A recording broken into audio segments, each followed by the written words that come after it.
season is over. Thank God for that.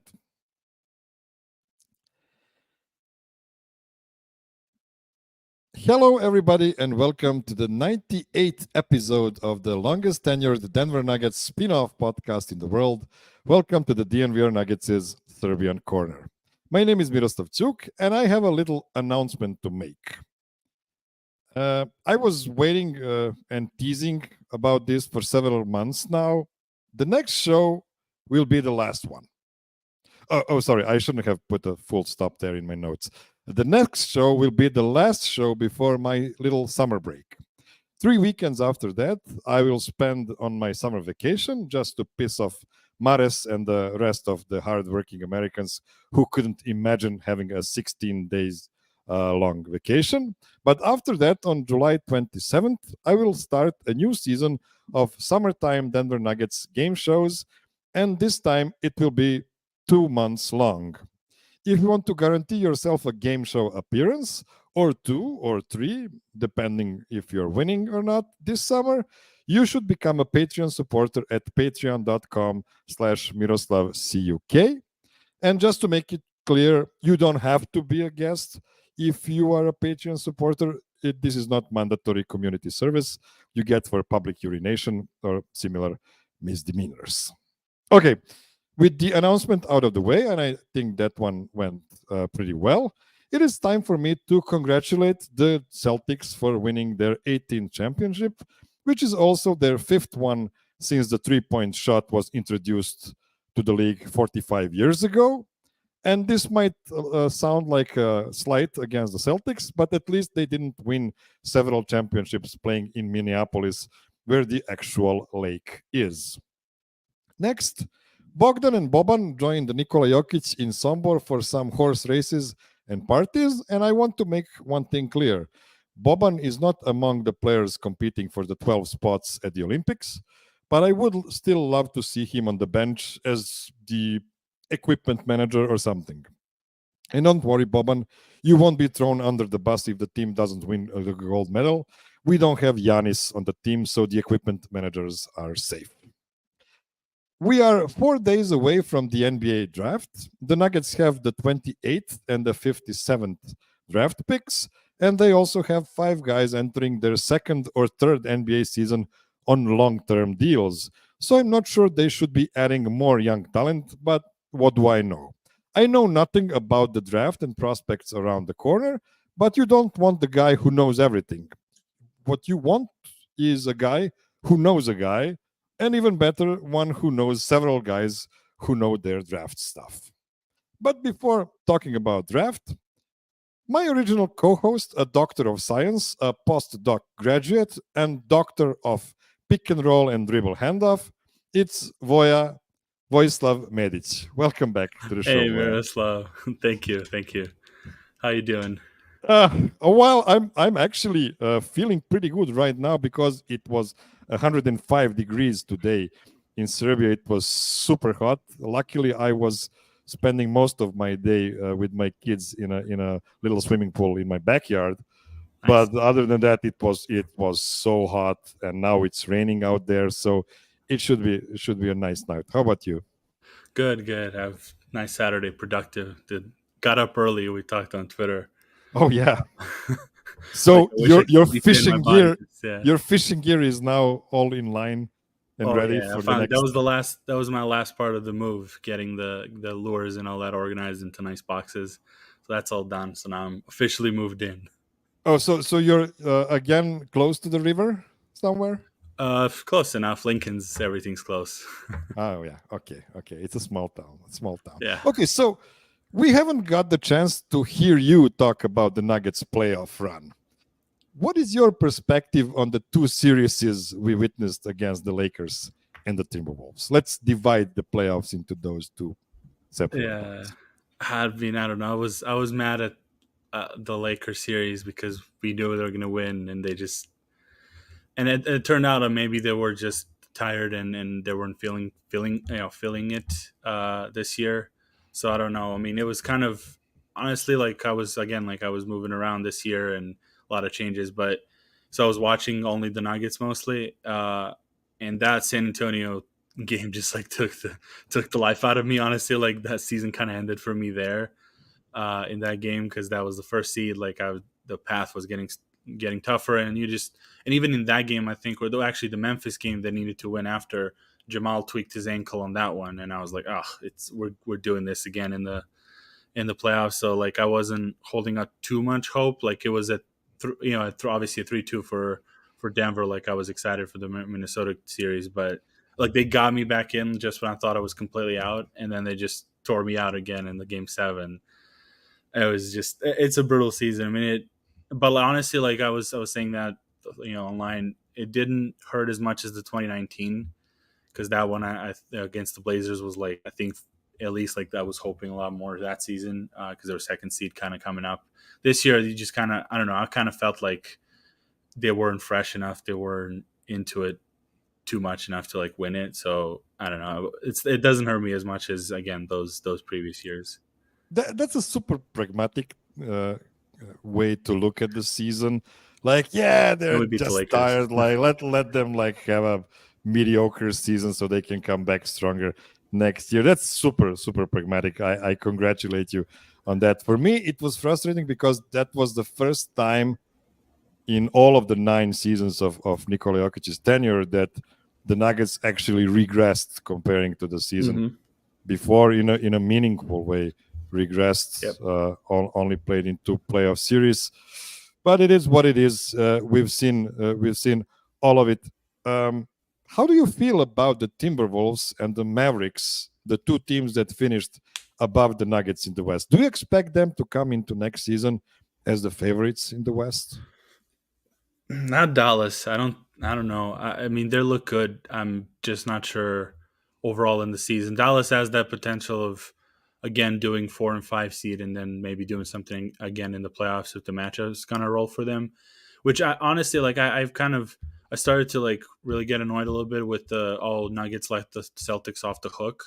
Kind of like obviously the like in the other direction, like when last year they're like, oh, Celtics let the Nuggets off the hooks. Like they lost. It's not like and to be fair, how Dallas was playing and how poor Jamal was moving, like you wouldn't. I don't know if they would have been able to beat the Mavericks with those lob threats and just some like depth. It would have been interesting again because kind of always funny with the playoffs with matchups.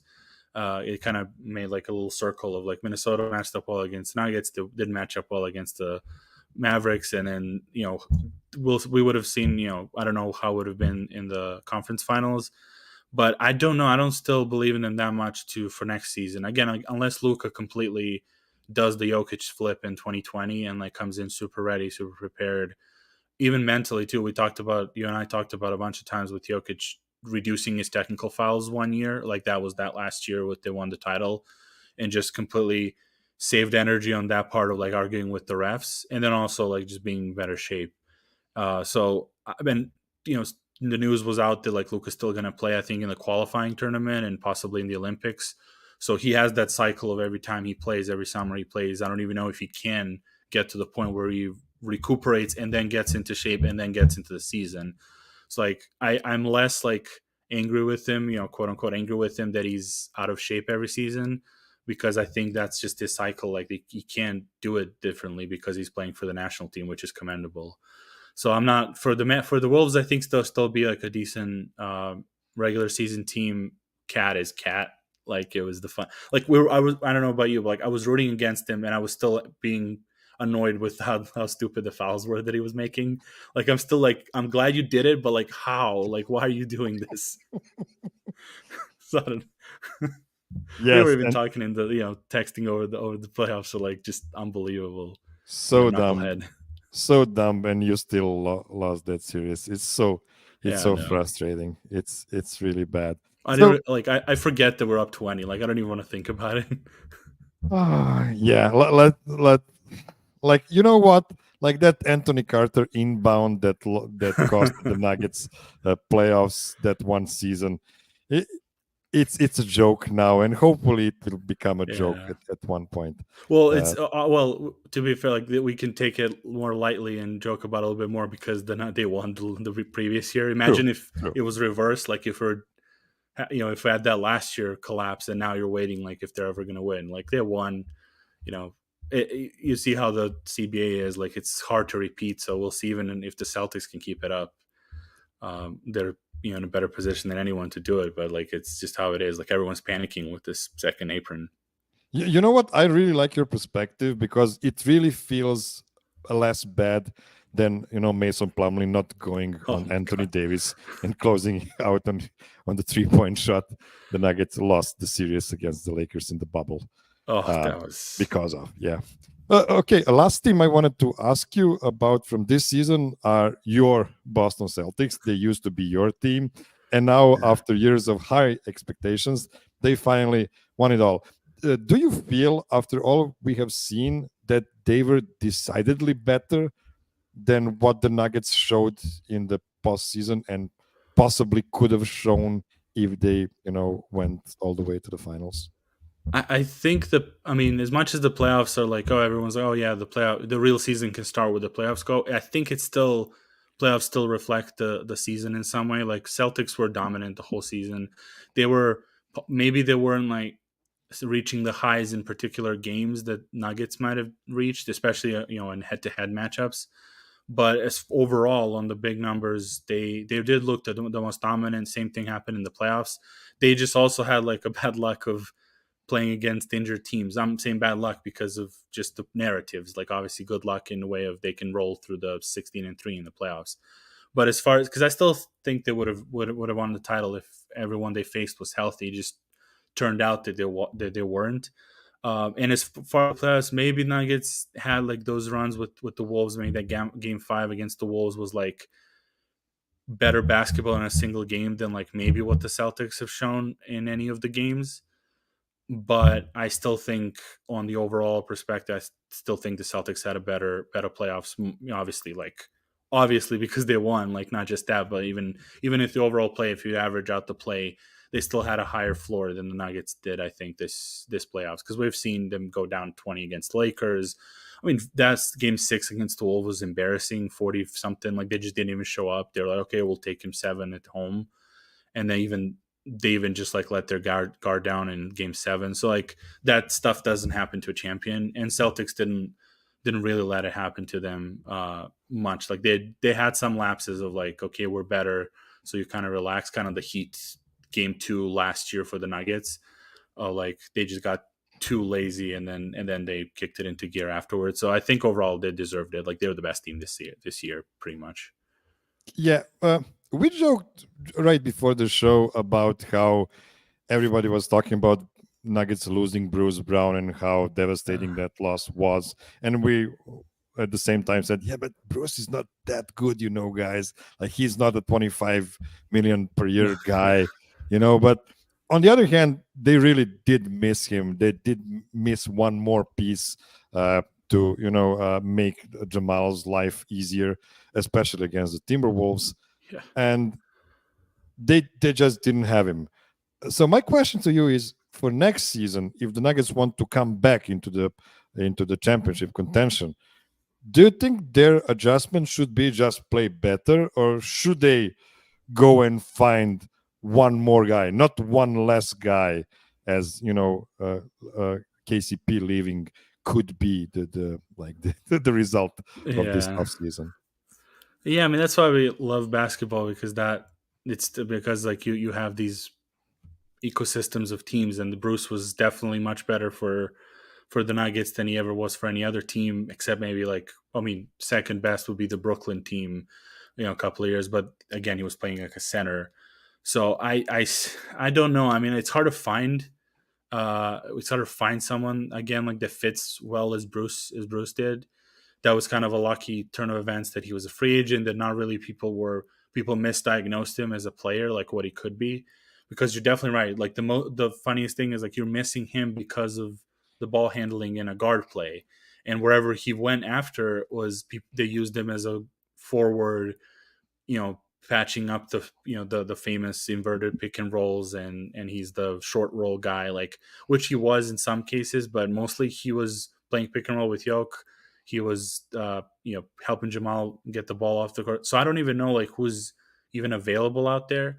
And that's why the draft is interesting, because there is a guy that I think CT is going to talk about, the Tristan Newton, that could be that. It's just the problem is getting a rookie to immediately impact that way, because what Brown did is he's an exception in a way because of what he needed to do. That role, I think, is less, I think, complicated for a rookie that's been in a college for 4 years. Like, he didn't have that much responsibility besides cleaning up easy looks, and you'll get a lot of them if you play with the starting lineup. And the getting a rookie to be your leading point guard, and it's not a generational type guy, it's really tough. Like, we'll have Monte, he took a few years, like Tyus Jones, like all these guys that are talked about they took a couple of years. So even getting that kind of role through the draft is going to be tough. So I don't even know who's out there. DeLon Wright was one of those guys people talked about, and he looked good for the Heat, but it's tricky. I mean, okay, I'm gonna, I went too long on the question, but you definitely would need someone to help out Jamal if Jamal's not going to be 100%, and there's no other one as a secondary ball handler, because you could put him next to Jamal and he could play defense. Reggie can alleviate pressure on the ball by getting the ball a little bit and dribbling, but he can't defend, and so you have that. That's the balance that we're missing with Bruce. As that type of player. So it's tough, man. That's why it's really tricky to win now, because you can't just re-sign a bunch of players. Also, Jamal had no idea what to do when Reggie had the ball, and Reggie had no idea what to do when Jamal had the ball. So that was a really horrible synergy. One thing about the second apron and losing KCP to get under it is that the Nuggets could get the taxpayers mid-level exception to add a player on a free agency. And you know what? They could theoretically find a Bruce Brown level guy again. But not a KCP level guy. But it wouldn't be a KCP level guy. That's the thing. Like, you are swapping KCP for a Bruce Brown clone, but you still don't have the KCP. So this is why, and I know you're watching, Carl, this is why I'm never going to forgive you if you let KCP go. I don't care what kind of money you need to offer him for him to stay. Okay, let's now go to the Olympics. You mentioned Luka Doncic playing for the Slovenian national team. Actually, I think Slovenian national team has a game in the qualifying round in like 10 days from now. Yeah, I don't know if he's playing that one or like. Yeah. I'm not sure he's actually playing in the Me first. neither. Like the news, like, he'll play in the Olympics, but does that mean, because here, like, news sometimes on when American journalists report like happenings of international play, they don't even know which tournaments. Yeah. So it might have been he's playing the qualifying for the Olympics, which is one news, and then the other one is, I'll play in the Olympics if my team qualifies, which again is another big question mark, because I don't think they qualify without him.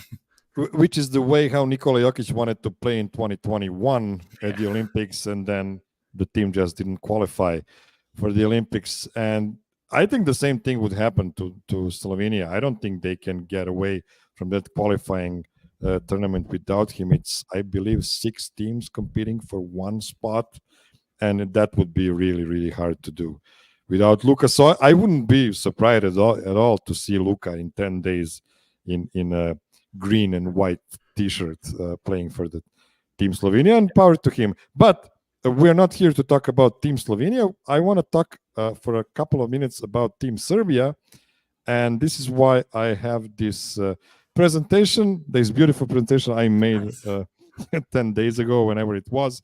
So I just wanted to run through it quickly with you, like a speed run, how my kids call it when they play Minecraft.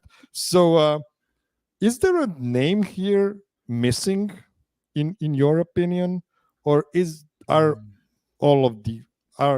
these guys all of the stars the Serbia could assemble for this Olympics? Yeah, I'm not. First, it's Uroš Plavšić being on there is kind of interesting. Yeah, I don't know if they're missing. I mean, obviously, aside from the obvious Teodosic, but he was He's gone retired, before, so it's not. Yeah. Also Kalinic, also Stefan Markovic. Those guys have retired. Yeah, Jovic retired as well. That's the one for me.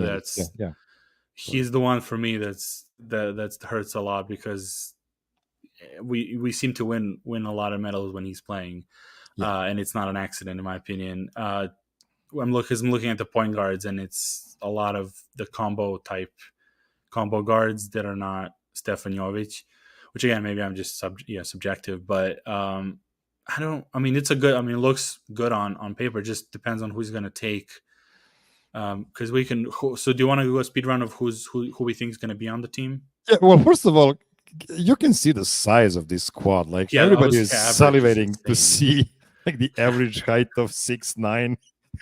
Of this, of course, there are too many centers as always with Svetislav Pešić. Too many centers over there. Okay, so who would you like to cross off this list to get to the final 12? And this is no slight to the guys that wouldn't be just in the top 12, of course. I mean, first, like the bottom two guys off the center list. Honestly, like it's hard because you have Milutinov, Jokic, and Petrushev. Ideally, like if Kalinic was playing, you wouldn't even have three centers. You would just have Jokic and Milutinov, because I don't understand. Like, if you're gonna win something, we're gonna do anything big, those two guys are the only two guys they should play on center. And you shouldn't be wasting minutes on from Jokic or Milutinov, especially it's a 40-minute game. Jokic can play, all of it. And when it comes to like the knockout stages. So, but let's say the first two, traditionally we know he'll take three centers, which is probably Petrushev, Jokic, and Milutinov. Obviously Jovic is going to be in. So Pokuševski, I'm not sure. Like he had like a decent end to Charlotte season, but he's never played on like the Olympic team, on the national teams in this big like a big stage like this. So it's probably never played a meaningful game of basketball in his life, probably. Yeah, and this is where it gets tricky. Where Kalinic would have been really great. You have that combo because Lucic and Jovic are basically your fours.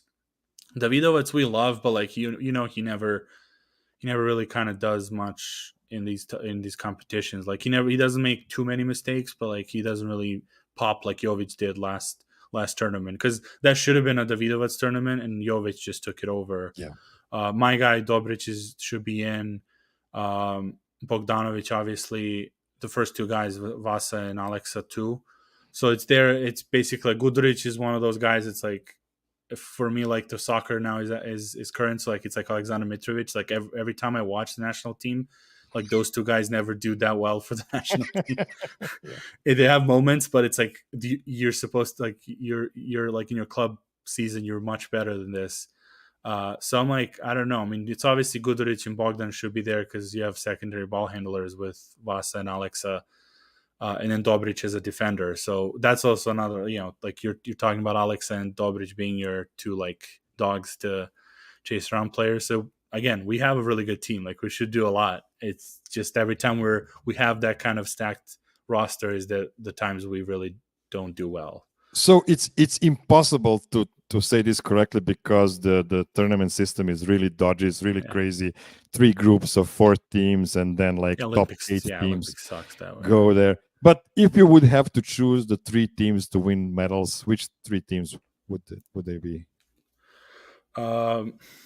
Medals, well, it's USA, unfortunately, for their like dream team. I guess I have Embiid, so they might not make it out of the second round. So we'll see about that. I want to say I'm never picking France. I'm sorry to the French friends. I don't trust them, but it is in their home court. It's like they might get a bronze. I mean, Germany was a world champion, but it's probably like USA, Canada would be interesting. But again, Canada has like one of those, they've never done it before, but they have a bronze, I think, from the World Cup. So they might be primed for like a silver medal. Is Jordi still there? I haven't checked. I think so, yeah. Okay. They have a stack roster. I mean, it's by the players, it's obviously France, Canada, and USA, but I'm going Serbia, USA, and honestly Germany. Yeah, those 3 teams would be those 3 teams would be mine as well. Okay, we need to need to go now to the draft part of the show. Thank you so much, Voja, for spending a couple of minutes with us. Thank you for inviting me. Have a great summer, and I hope to see you very soon. You back too. On the show. Yeah, I got to join up on that game show when you come back from vacation. Oh, absolutely. See you soon. Bye-bye. Yep. See ya. Okay, we are back. So it is draft time. Let me introduce our dedicated Nuggets draft guy. He is a contributor at Crown Hoops and a basketball coach. Calling from Brendan Vought's home state of New Jersey, it's CT Fazio. Welcome back to the show, CT. Hey, Miroslav. Thanks for having me on. Always great to hop on the Serbian Corner with you. So, what's the weather like in the Eastern time zone? Very hot today. I was at the beach before, and unfortunately, it didn't last too long. So I had to get out of the heat. I think it's around close to like 100 today. So pretty hot out there. So, is the ocean warm enough for swimming in your parts, or is that only Florida? No, the ocean's warm enough to swim in Jersey. I'm not a big ocean person personally, but on a day like today when it's like sweltering out there, I do go into the ocean. So, because other than that, I don't think you could really, stay out in the heat for so long. But yeah, no, the ocean, swimmable for the most part, but sometimes it is pretty cold, when the weather is not too hot. Excellent. Last but not least, my dedicated Italiano Vero from DNVR Bets, DNVR Draft Pod, DNVR Fantasy, DNVR Buffs, DNVR filling in wherever it is needed. It is Dr. Dre, also known as Andre, oh screw it, Andrea Simone. Welcome back to the show, amico mio. My guy, Miro, how are you? Pretty good. How about you? Doing good. It sounds like I've got the best weather of the bunch. My wife's in Chicago. She's telling me about terrible, humid heat. Here, at least it's dry. You find a nice spot in the shade. All is well. CT, Fazio, do you have some Italian in you there? I'm 100% Italian, actually. Miro, it sounds like a bit of an Italian takeover here on Serbian Corner for some draft talk. I love this.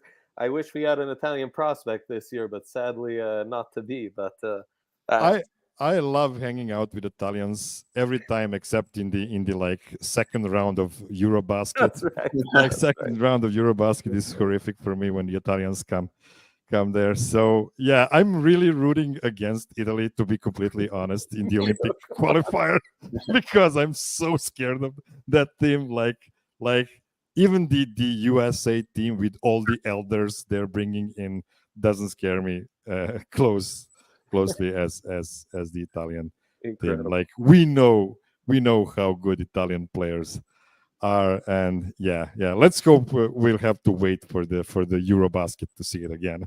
That's right. Soon enough. Okay, so guys, let's start with the options for the Nuggets outside of drafting players with their 28th and 57th picks on the draft night. We know it is very improbable to get a Zeke Naji trade on draft night, since his poison pill expires on July 1st, when it will be easier to make the money work. On the other hand, the Nuggets are still under the first apron on draft night, so it is possible they could try to aggregate some salaries and sweeten them with a pick or two to actually make a trade before July 1st, which includes the draft night.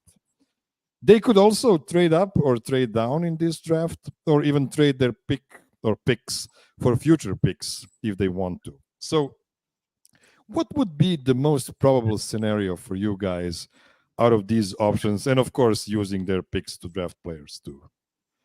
CT, do you want to start? Yeah, no, I think it's just tough where the Nuggets are kind of slated right now. If you look at their cap structure and KCP's impending deal coming in as well. I do think it's going to be kind of tough to strike that balance between can you add more young players to the mix because they already have 5 young first and second year going into the third year now players on the roster. So I think it's kind of tough to add more to that mix. But I do think probably if I were to guess, like I wouldn't trade their pick, and attach it to say like, a Zeke or somebody else to try to like move off the deal. Cause I feel like then it would just be like, a sunk kind of asset for the Nuggets there. So I personally think they'll probably select it 28 and then maybe at 56, they'll bring that guy in on a two-way. So, usually the Nuggets kind of cycle in their two ways like every year or so. So I probably would imagine they pick at 28 and then maybe 56 they'll sign that guy to a two-way. What do you think, Andre? Yeah, I agree with CT. I think that's most likely. I think they will try to move down potentially It's funny how ESPN's both reported this Darren Holmes promise, but at the same time, Gavoni keeps repeating how he could see them trying to move down a few spots into the early second to save some money on a first-round contract. I was seeing another ESPN report today, an ESPN article that was talking about the Nuggets potentially trying to add another pick in the middle of the draft, which I presume is basically where they're drafting right now, so doubling up there. Which, gosh, that would be a move by Cal, doubling up and finding 2 picks in the top 35. And I think some way, somehow, they kind of find a way to get rid of the second rounder, maybe just turn that into a second rounder down the road or what have you. I just can't see them adding 2 more rookies this season, but we'll see. The big thing is, it's easy to predict all these trades in the draft. It's hard to then actually find matches for them. And that's where I think it might be kind of hard for the Nuggets to really move out of 28, and they might just be stuck there to make a pick. If they would draft a guy at 28 and sign him to a regular NBA contract, that would mean they would have one less veteran on the team next season comparing to this one, and I'm not sure how fond of that Michael Malone would be. Do you maybe see a scenario where one of the last season's rookies be traded on the draft night or in the off season, just to accommodate having a bit more veterans on the team next season? Yeah, no, I think so. That's actually an interesting point by Andre. I didn't see that about the trading into the middle of the first. I have to see, kind of further there. I do think that probably one of those young players, I think, would probably be moved, maybe in like a Zeke trade to attach to his contract to maybe try to get off his deal. But I mean, I think if you're adding another player to the mix, like you said, it's pretty tough to add, like to have all these guys on the roster. Like you already have 5 guys on, going into their second and third year next year. To add another player to the mix there is a bit, I think it might be a bit of an, overkill comparing to, the veterans. So personally for me, like I would like them to add a few veterans that could play right now, particularly at backup point guard and backup center. Those 2 positions I think are pretty big needs for the Nuggets. But, depending on the prospect that falls at 28, I'd be open to the idea of bringing another rookie, just as far as like a positional kind of standpoint. But, they're definitely in a tough spot. But I personally, for me, I would move one of Pickett or Tyson just to be transparent, with a Zeke, in his contract, or, if they're going to move up a couple of spots or what have you. So I just think in this class, just scouting it, I think they're more playable and versatile options that you can pair with Jokic and Murray that kind of make more sense than what Pickett and Tyson bring to the table. So Andre, do you agree the young guys to just clear away a spot for some veteran presence next season? I think spot-wise, it's more or less going to work out to where you are adding a higher caliber young guy to like that Jay Huff spot, basically, and they'll make it work. I think that third point guard spot has to be a veteran, and ideally one of those 2 point guard spots is a younger guy you're developing behind Jamal. So whether it's Pickett or maybe Pickett's the guy you flip because it's just not a match with Malone, and that's what you do with the 28th pick. That's something I could see work out. I think they really like the idea of a Hunter Tyson or a Vlatko or, a forward who can give you a 5-out type look. So some way, somehow, I think they're going to stick to that. And I think there's no getting off Strother, CB, or PWAP because they're such essential pieces at the money they make and just cost-controlled assets who can plausibly be rotational pieces for you the next 2 to 3 years. I think they're too important. So I really only see it with Pickett, and I think that's going to be a bit of a, at the heart of a mini power struggle between Malone and Cal, and who gives in and who's forced to give in, right? Okay. I think we all agree that the Nuggets' biggest positions of need are backup point guard and backup 5 or backup big. Yeah. So you guys prepared some names for me to examine, but before that, we'll take a short break. Don't go anywhere.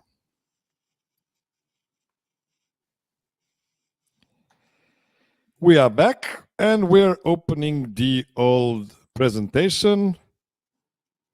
Point guards or guards in general. So we'll start with Andre's pick. It is Terrence Shannon Jr., who is a senior from Illinois, 6'6" guard.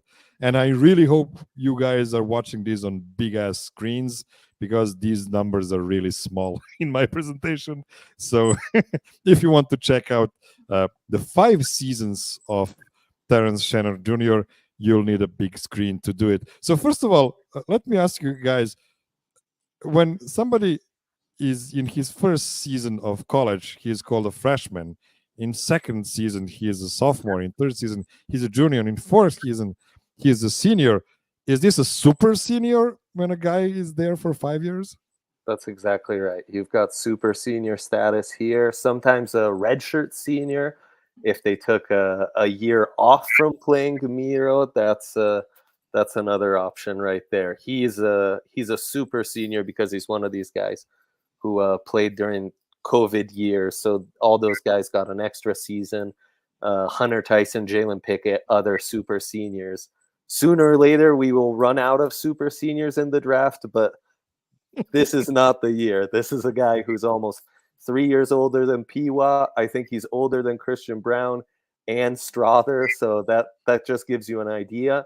I think he is, with Dalton Knecht and Zach Edey, one of the top seniors in this class and one of the few guys at this age who warrants consideration to me, even in the top 20. He just had a monster year at Illinois as a scorer. This is a guy who in his early years at Texas Tech was more of a wing with a great motor who could run up and down in transition, really defend well, give you some rebounding, what have you, and transformed himself into one of the best scorers in all of college basketball. I still forget where I read this, but someone wrote him and Doncic were the only two guys in all of basketball to have 7 made free throws and 2 made threes. Luka actually during the regular season had 6.7. So technically Luka doesn't even qualify. In the playoffs, guys like Embiid, Brunson, Luka, and SGA did this. But that tells you a modern basketball scorer, a guy who's going to attack the rim, use his athleticism and size. He's a lefty, super crafty, getting to the rim and drawing fouls, and then really develop this nice, quick lefty shot off the dribble, in transition, developing as more of an off-ball shooter on movement, really like what he showed in the corners. And he's a guy who doesn't have more hype because he had this terrible case hanging over his head. He's just, this last week, he was cleared. So teams are kind of playing catch up. We'll see if the NBA likes him more than the media, who rightfully hasn't really touched him or dealt with him until he was fully cleared. But this is a guy who, you said the two needs, Miro, are point guard and big.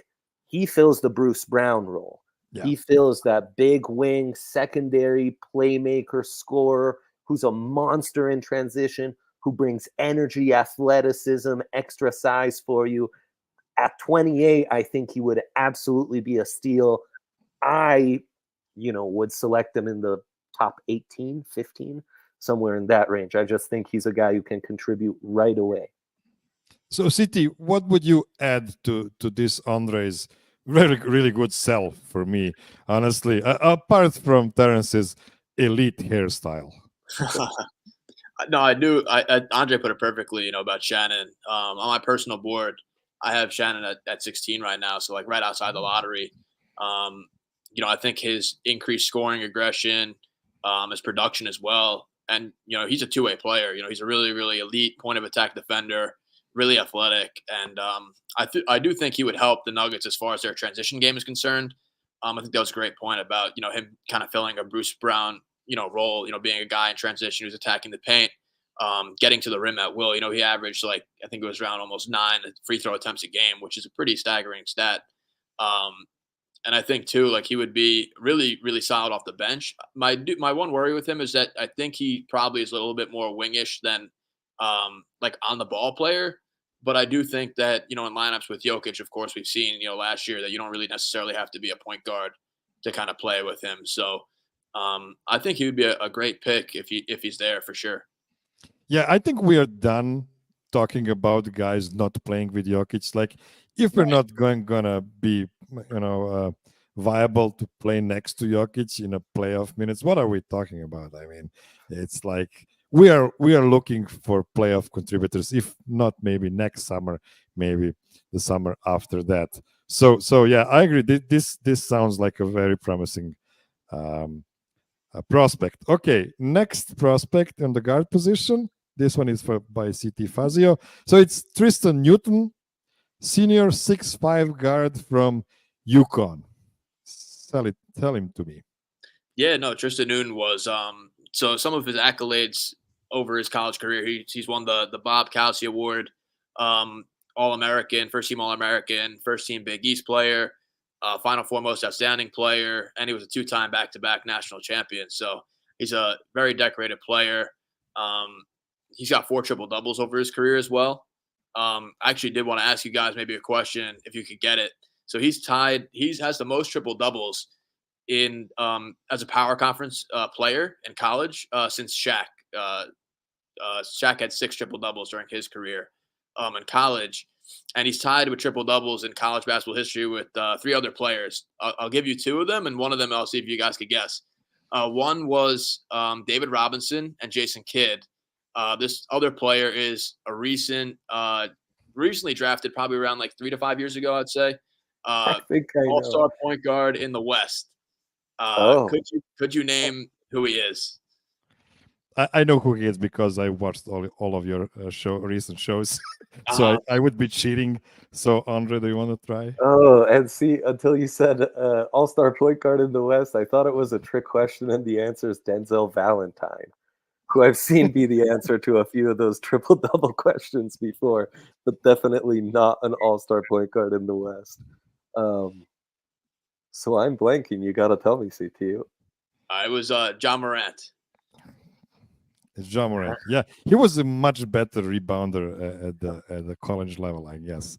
Yeah. Than in the NBA. So this is why most people are not gonna go to John Morant when we talk about triple doubles. But yeah, I think that's a really, really cool stat. Do you want to add something to this, Andre, on Tristan Newton?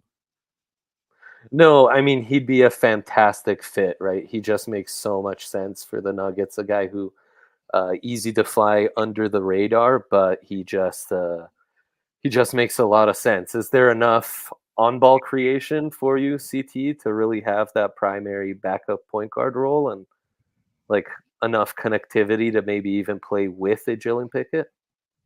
Yeah, no, I think the sell with Newton is that he was part of like the best offense in college, over the past 2 years, and playing under Dan Hurley at UConn, who he was pitched as the Lakers coach, but he spurned them to go back to UConn, which was pretty funny. But yeah, I think with Newton though, like he was the anchor of like the best offense in college basketball, like as the point guard. And I think he made like a lot of his teammates better. You look at a guy like Stephon Castle, who's going to go in the top 10, and Donovan Clingan, who might go number 1 in this class. I just think he made those guys a lot better. And I think Newton's a guy like he's really adept at drawing free throws. Really good foul shooter, even though the 3-point percentage was a bit hit or miss this year. But I really like his ability to kind of get in the paint, utilize screening angles, and he really takes like deep threes as well, like not even like from the college line. Like he likes to take threes from like NBA range. So I think for me also too, like he could play with Murray, as well. Like the main kind of like requisite I think is that you can like hold up defensively next to Murray and like allow him to play off the ball a little bit. So I think with Newton, he provides that versatility where you could play him with Murray, and Newton could guard like the other team's better guard, and have Murray like play off the ball a bit. And then 2 with Newton, he could play as like the sole point guard. Like if you put him with like a rim rolling big, I think that he would look really good in that aspect as well. So I just have like a pretty big belief in him. I think the Nuggets could get him in the second round as well. I don't think he's going to go in the first round. So, and personally, I personally think, just to be transparent, I think he's better than Pickett. I think I would kind of sign him to that standard deal. Considering if there was other roster moves made, but at the least I'd sign him to a two-way. Yeah, another super senior, 5 seasons on East Carolina and then UConn. So yeah, that didn't guarantee minutes to Pickett either. So we'll see if he would get a good chance with Michael Malone. Next guy, again from Andre, Jamal Shad, how do you pronounce it? Yes. Shad. So he's a senior. He's a small 6'1" guard from Houston, a senior, but not a super senior. So Andre, exactly. Sell him to me. Only 21. It's fun to do him right after Tristan Newton because I think the profiles read similarly. It's just the size that's going to be different. And that's why this is the one guy I went out on a limb a little bit. I'm not sure if the size really makes him a true contender for the Nuggets. I think Cal's been pretty clear that size might be positional size might be the one non-negotiable that he has in the draft. And he's 6'1" in shoes and 6'3" wingspan. If he had a 6'7" wingspan, we'd be talking about a guy who's regarded much higher. His athleticism, though, makes up for a lot of that length. This is something I talk about in the NFL draft all the time. And he plays like full court on-ball defender. So exciting. He won't give you an inch to breathe. He's not just quick laterally. He's super bouncy. He's going to get in passing lanes. He's going to force the issue.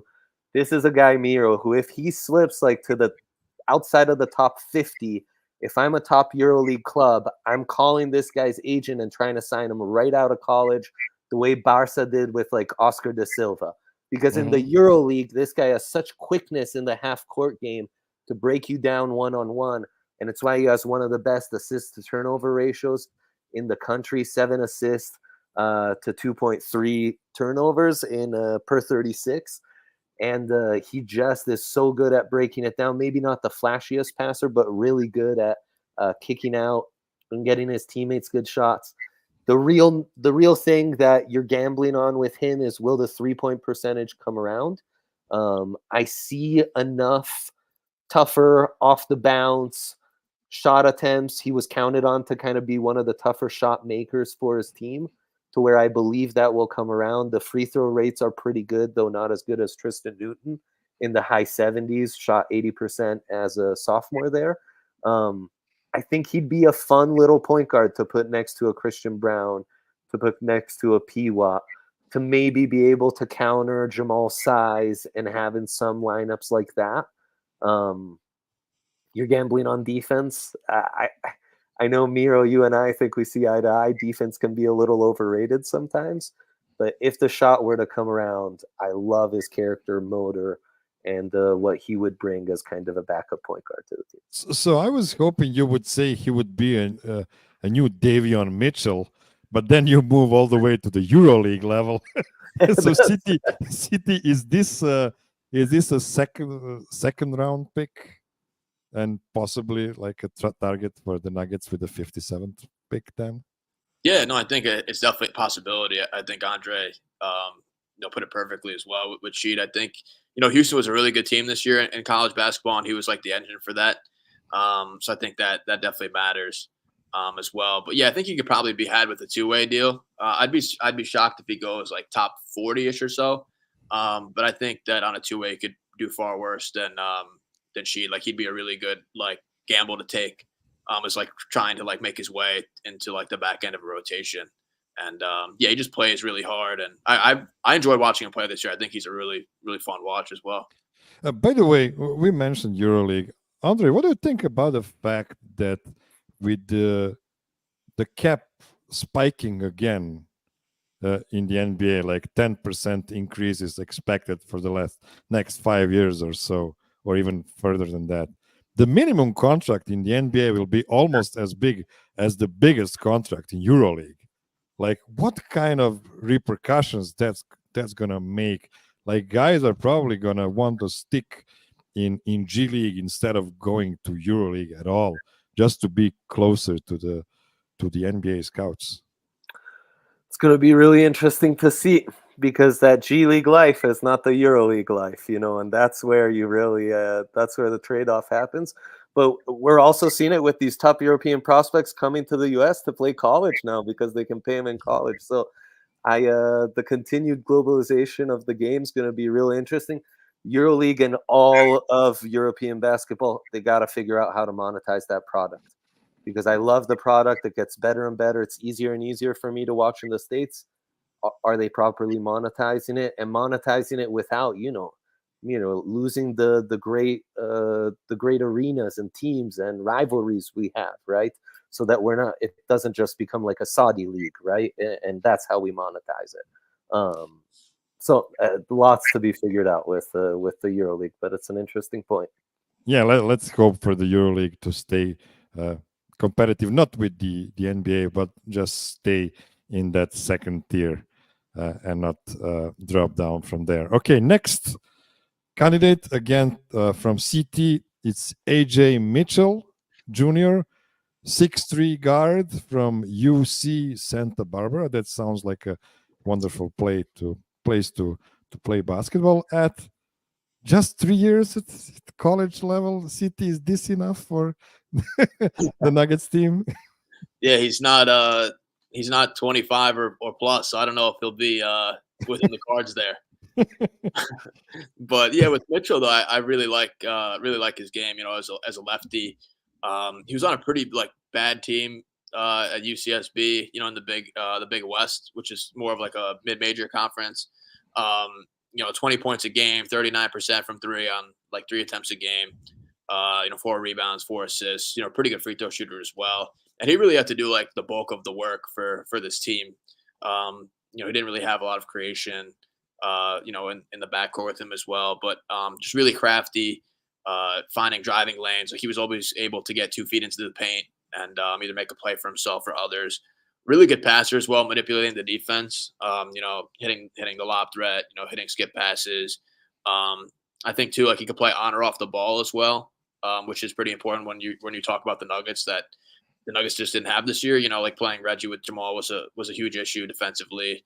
I think the guys that we spoke about, with Sheed, you just talk about Newton and Shannon, right? You could play those guys next to Murray, and I think or solo with the bench, as well. And I think Mitchell would also be a guy who could play by himself off the bench and score for himself and create opportunities for himself and his teammates, but also too he could hold up defensively next to Murray. So I think that's kind of what I've been looking for in the draft, seeing that kind of versatility and flexibility that the Nuggets could play with. So I think there's a lot of guys in this class that provide that that skill set.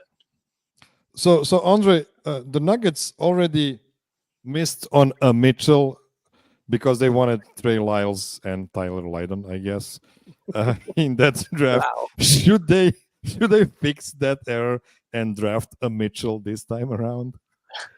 He's fun. Of all the guys we're going to talk about, he's one of the few who you truly believe can be a serviceable backup point guard, but isn't truly stepping on anyone's toes, who might already be kind of filling that backup point guard role, can play with Jamal, can replicate Jamal, which is really fun.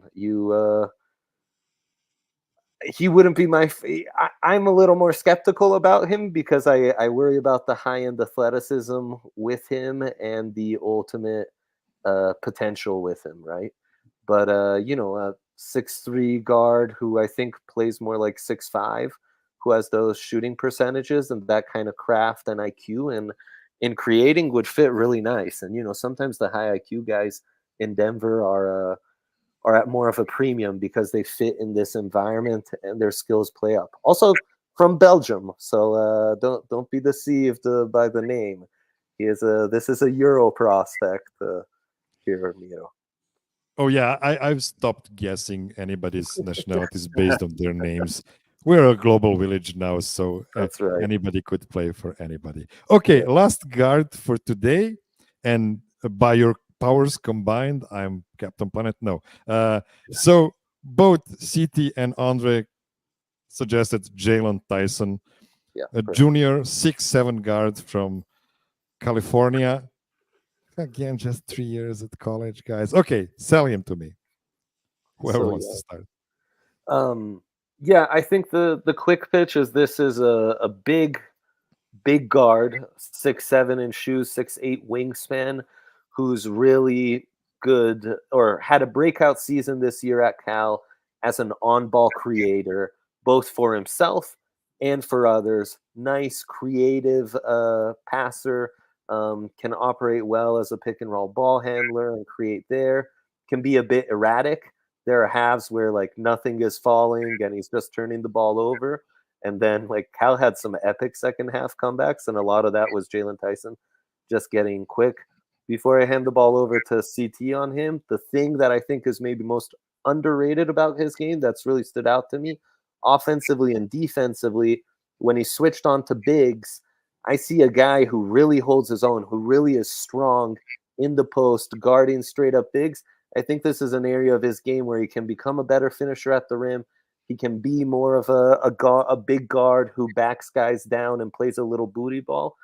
So that's an area where I think there's a little extra, and he's another of the Bruce archetype, if you will. So CT, I see his impressive rebounding numbers next to his big scoring numbers. Is this a guy that seems to be ready to play in the NBA right now? Definitely, yeah. I think Tyson can play right away. I think he's a little bit older of a prospect too, comparatively to like the years in college. But yeah, I really like Tyson's game. As being, like Andre kind of mentioned, more of like a Bruce Brown type. I think Newton could kind of fit that bill as well. Being more of like a Bruce Brown guy. Getting generating rim pressure and creating offense for yourself a bit, which I think we saw in that Wolves series.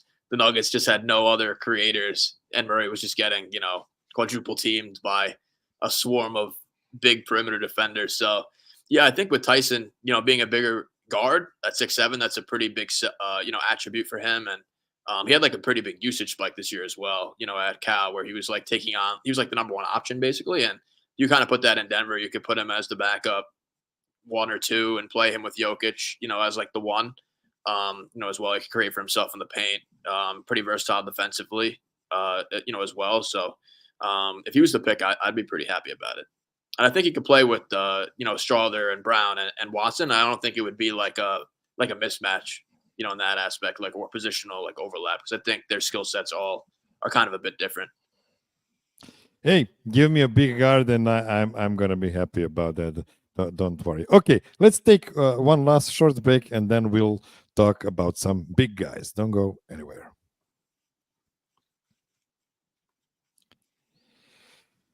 Okay, big guys.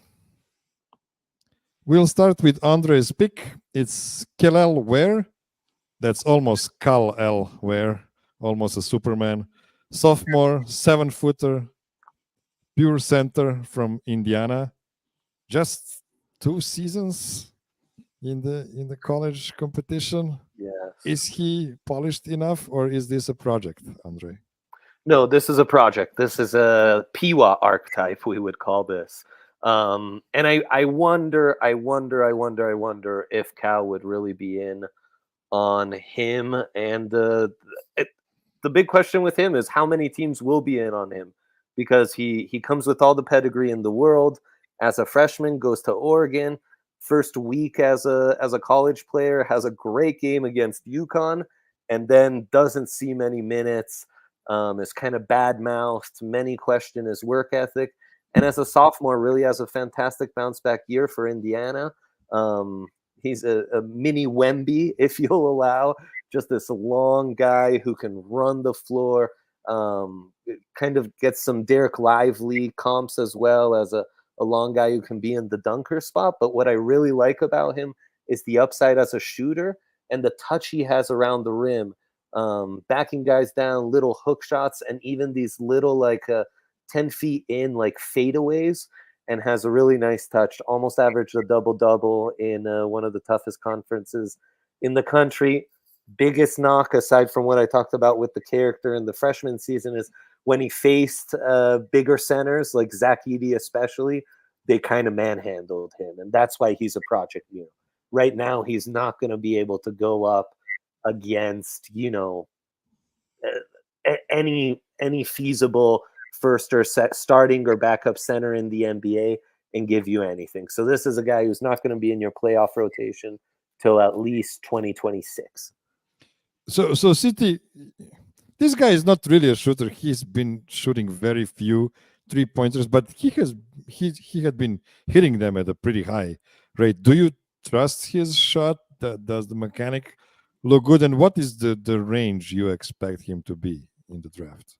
Yeah, no, I think he could be a pretty good shooter, albeit on limited volume this year, but 43% from three. But yeah, it's pretty tough to take that with the volume factor there. But I think, Warwick is probably, his range would be like, I would say like 12 to like 20-ish, maybe around there. I think depending on if teams, like the motor concerns was definitely, something, a big kind of factor there. But yeah, no, I think Ware, as far as like a modern offensive center, is someone who's like right up the NBA's alley, for right now. Could play inside out. And like when I watched him, like he was just like very like towering over a lot of the bigs, that he played against. Pretty good shot blocker. When he was like the motor was working. But just kind of really liked his offensive game. But yeah, like Andre said, it's going to take probably a little bit for him to develop. Okay, next guy from CT, Darren Holmes, the second. He's a junior from Dayton, 6'9", center. I've heard some comparison between him and Zeke Nagy. Is it fair? I would say no, because I think Holmes is much more versatile offensively. Zeke in college is more like he played as a big. He was like a guy catching lobs and anchoring the paint defensively. I think with Holmes is that he's shown more of an ability offensively than what Zeke, even like going into now. Like Holmes is a guy who could play inside out. Pretty good shooter this year, like on 3 attempts a game, 39% from three. And I think too, he's a really good passer as well. He could play in the paint. He could play in the post. He's pretty good passing out of double teams, passing on the short roll. And I really like his ability to play defensively, different coverages. He could play as a switch big. You could play him in a drop. You could play him in at the level as well. And he was like the main guy for Dayton this year. And I think he excelled in that role. All-American as well. So I think, especially when you factor in the Nuggets bench being like really, their kind of front court behind Jokic is pretty deficient offensively. I think he would be a big time addition as far as, his offensive game. And I think defensively too, he'd be pretty good. But I think another kind of area as well that we saw with Zeke over the years is that he can't really play with Jokic anymore, due to like his ability that he can't really shoot anymore. And I think Holmes could play next to Jokic in spurts. And, we saw against the Wolves where they had like a big front line. I think playing Holmes next to Jokic would be kind of like a nice matchup there as well. So even if they decide to bring in like a backup big, I think Holmes could be like him and the backup big off the veteran minimum could be like a platoon, and it could be matchup dependent as well. So he's my favorite guy at 28 right now. If they keep the pick and he slides there, he'd be my pick. So Andre, how do you feel about Darren as a potential pick for the Nuggets? This draft is so funny, man, because there's so many. We talk about it as being weak, and yet there's a handful of guys like this.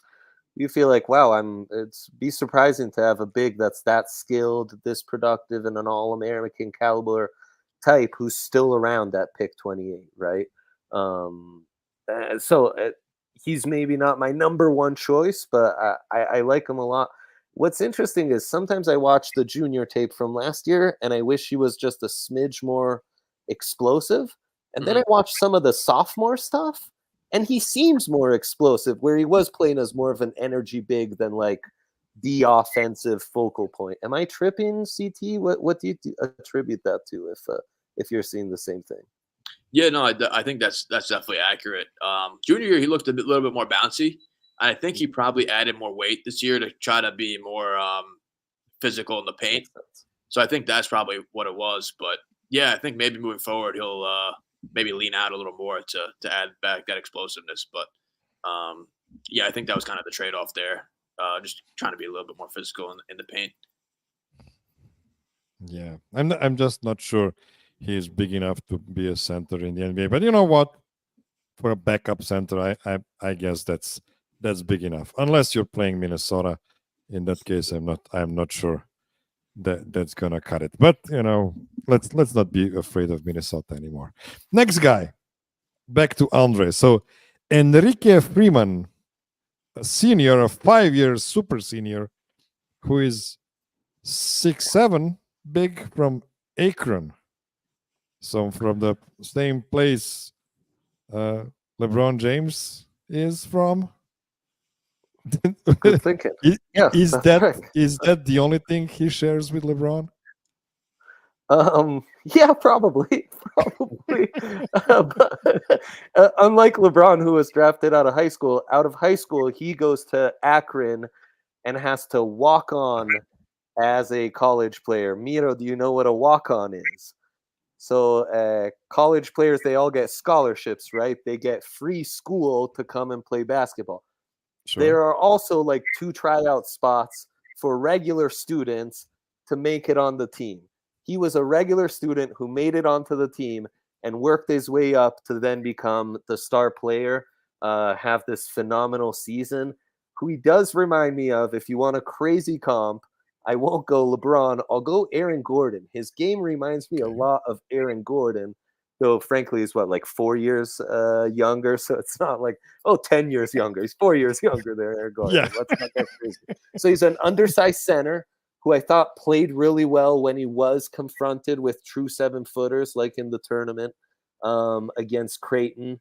There are going to be some matchups where his size is going to limit him, but I think he has enough foot quickness, vertical athleticism to play some spots at the 4, to play with Jokic.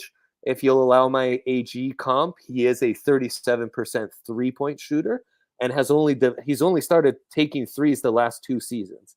So I think there's some real upside there. Very explosive dunker and like crafty moves around the hoop, back to the basket as a post scorer. He's a guy I really, really like. Because of his age, because he played at a small school, because he wasn't some all-American high school kid like Holmes or some of these other guys we're talking about, very under the radar, has kind of built his way up to where he got a combine invite this year. I thought it was very interesting. Christian Peak, the Yahoo Sports draft analyst, was saying on a podcast, her hot take is Freeman will go into the first round. And if he were to go in the first round, he's going in one of the last couple picks. Nuggets have had him in for an interview. I wouldn't be surprised if a Minnesota at 27, Denver at 28 surprised us all and actually took this guy. And he was one of these great stories in the first round because of how far he's come from being a walk-on. Well, based on numbers, solid. I'm sold on this guy. Like his rebounding numbers are incredible. He's not a 7-footer grabbing rebounds over 6'7" guys. He is a 6'7" guy grabbing rebounds above everybody else. So that's pretty impressive. That sounds like a really high energy guy. Do you agree with this assessment, CT? Yeah, definitely. I think the story for him is really really inspiring. And I think that, he plays a little bit bigger than a lot bigger than his size, which is pretty, he's going to have to be that way if he's going to last in the league. But I do think that he's going to be an undervalued, second rounder, which I think I would probably guess he goes in the second round. But another dream scenario at 56, right? We've thrown out a few. He'd be a dream. I should have mentioned 7'2" wingspan. So that's why he is able to play down low with bigs and almost average 2 blocks per game last year. Definitely. Yeah, for sure. I think, like you said, he plays bigger than his size. I like that he had incremental growth over the years as well, and he's gotten better. So, I think, in Denver, he'd be a nice fit, off the bench. I'm sold. Okay, last guy for today is a combined pick from both of you guys. It's Kyle Filipowski. I guess a Polish-American guy, a sophomore, 6'11", forward/big. I'm guessing really a big from Duke. Mm-hmm. So two years at the at a college level, good scoring numbers, good rebounding numbers. Although he had a bit of a drop off in his second season with rebounds. I've heard a lot of people saying that Kyle would be a pretty good solution for the Nuggets. Is he like a passing big man that could emulate what the Nuggets are doing with Jokic, of course, on a much lower scale with the bench unit? Yeah, I think with Flip this year, he actually played more as like the center this year compared to last year. He played next to Derek Lively, so he played a lot of the four, last year. So I think that's why we saw a little bit of the rebounding kind of decline because like the surrounding players too next to him were not like as big, either. But yeah, no, I think that he could play as the bench big, like emulating Jokic to a certain extent, where he's a really good passer. Out of double teams, he's a really good passer out of the post. Really quick decision maker as well. So I think that's like a lot of the problem with the Nuggets bench offensively is that they play like two different styles of ball. Like with Jokic, you have that one style where he's, orchestrating the offense and everything like that. And then with the bench, it's just kind of like, Murray go out there and pray that his shot goes in. So I think with Flip, you could, run a lot of offense through him, in the paint. He upped his volume this year, shooting the ball. Better percentage. I mean, 35% from three. So he could, stretch the floor. Pretty like quick on his feet as far as attacking closeouts as well. So you could play 5 out there. There's been some concerns about his defense, but he's a pretty big body. And I think he could play like Jokic does, where like at the level of the screen instead of being in like a drop. And I think too, off the bench, if you surround him with Christian Brown and Watson, that also will make up for kind of his deficiencies there. So if Holmes off the board, I kind of like Flip as an option there. I know he's was invited to the green room too, so we'll see if he lasts to 28 unless Denver decides to like move up a couple spots. But I think he'd be a great option, especially like we said before, if they get a veteran big, and he could kind of be like the platoon option behind that big as well. So you don't have to like play him on like a nightly basis, but kind of provides a different kind of look to Denver's bench. It's what makes him, Holmes, and Freeman all kind of intriguing options is that they are centers who have more on-ball ability than your typical center, so they can replicate that Jokic ball a bit more. He's fun. He can grab and go rebounds, so even for a center, like he'll bring it up the court. I really like his ability off the dribble to attack closeouts, his face-up game, and the percentages aren't amazing as a shooter, but when you watch him, he's taking tough shots. He's taking shots at the end of the shot clock. He's shooting over guys. He's shooting off the bounce.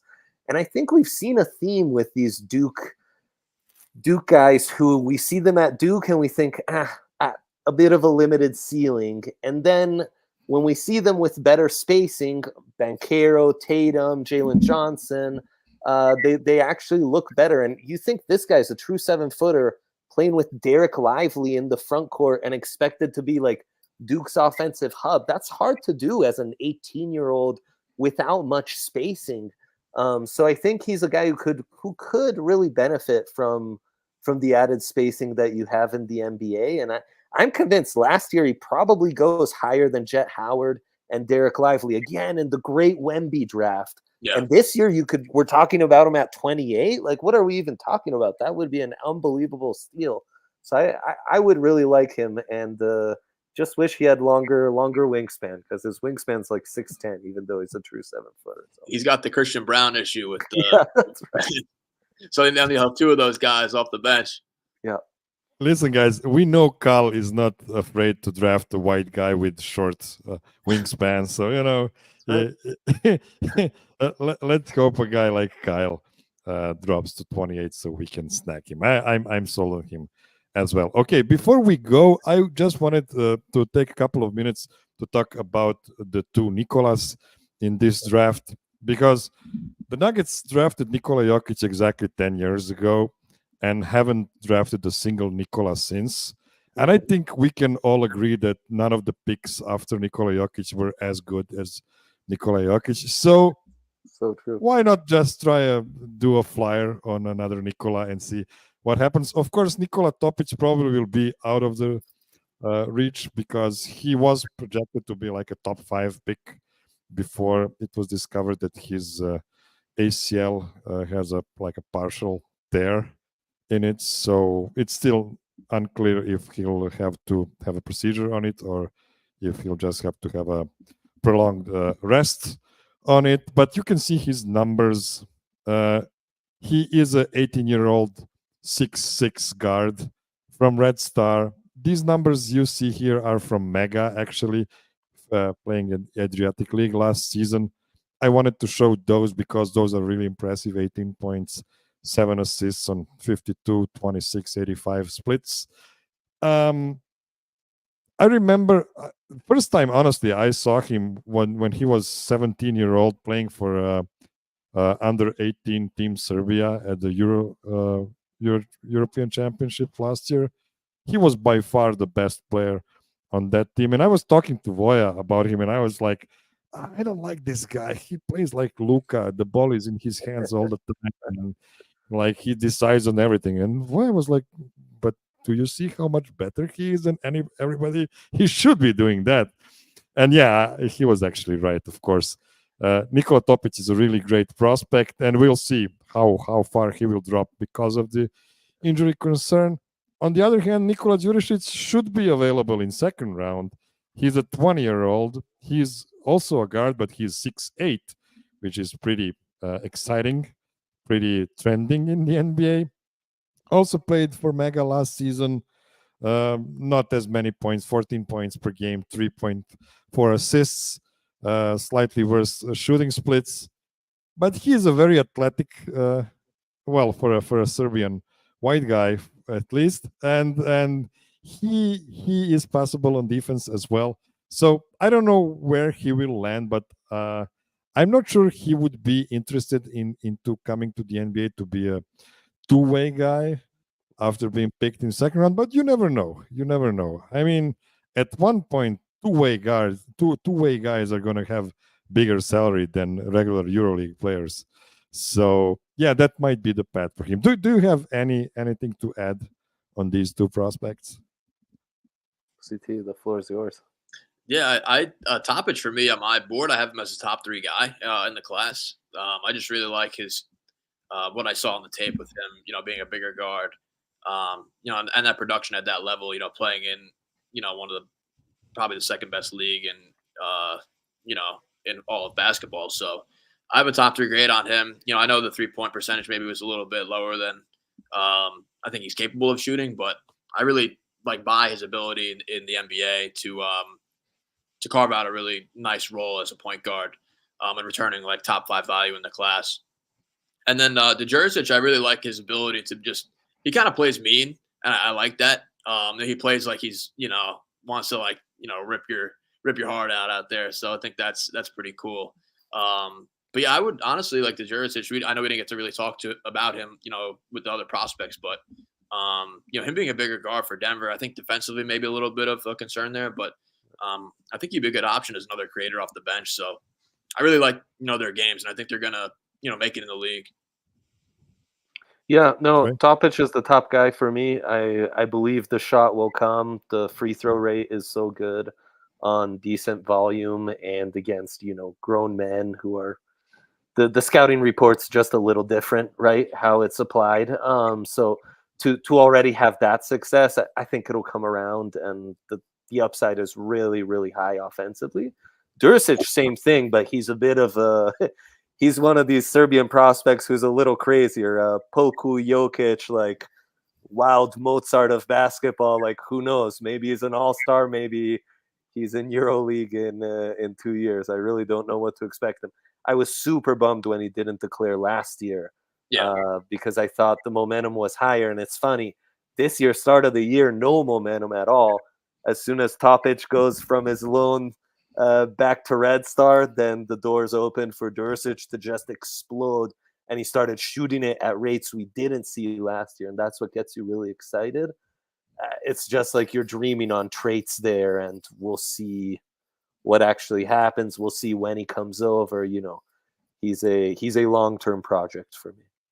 Yeah, I'm just gonna shoot from my hip and say that I expect Topic to be the best guy from this draft when it's all said and done, which is a pretty crazy thing to say right now.